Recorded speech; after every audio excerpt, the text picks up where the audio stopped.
Hello everyone, good morning. তোমরা সবাই কেমন আছো? আশা করি সবাই খুব ভালো আছো। তো আমিও বেশ ভালো আছি।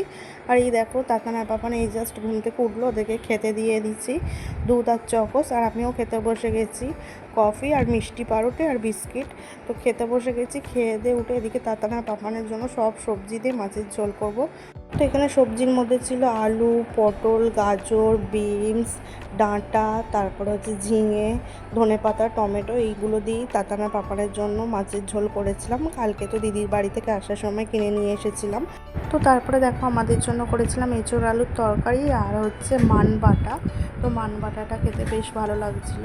আর যা গরম পড়েছে, তাতানার পাপানকে এদিকে একটুখানি গ্লুকন্ডির জল গুলে দিলাম।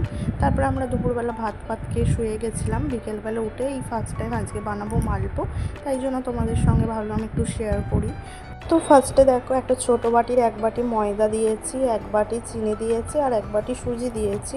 আর একটু সামান্য নুন আর একটু গোলমরিচ গুঁড়ো, আর হচ্ছে আমার কাছে গুঁড়ো দুধ ছিল, এই গুঁড়ো দুধ গরম জলে গুলে সেটাই দিলাম। আর একটুখানি মৌরি দিলাম। দিয়ে তারপরে দেখো, সাদা তেলটা গরম করতে দিয়ে দিয়েছি। আর তারপরে মালপোটাকে এবার ভেজে নিচ্ছি লাল লাল করে।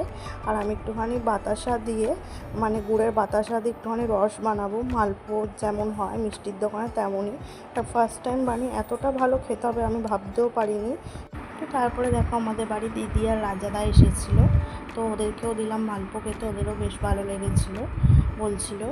আর এদিকে তাতানার পাপানেরও ভালো লেগেছে, বারবার চেয়ে খাচ্ছিলো। তারপরে দেখো, রাতে আর কিছু রান্না করিনি, তাতানার পাপানকে দুধ রুটি খাইয়ে দিয়েছিলাম। আর রাহুল অর্ডার দিয়েছিলো জোম্যাটো থেকে চিকেন এগরোল। তো এখন রাত 11:30 মতো বাজে, এখন এগরোলটা এলো, এখন আমরা খাবো। এটাই হচ্ছে আমাদের আজকে ডিনার। তো চিকেন এগরোলটা তো অনেক বড় ছিল, এখন আমি খেতেই পাচ্ছিলাম না। তো এখন 11:15 মতো বাজে। তো চলো, এখানে ভিডিও শেষ করছি আজকের মতো, টাটা।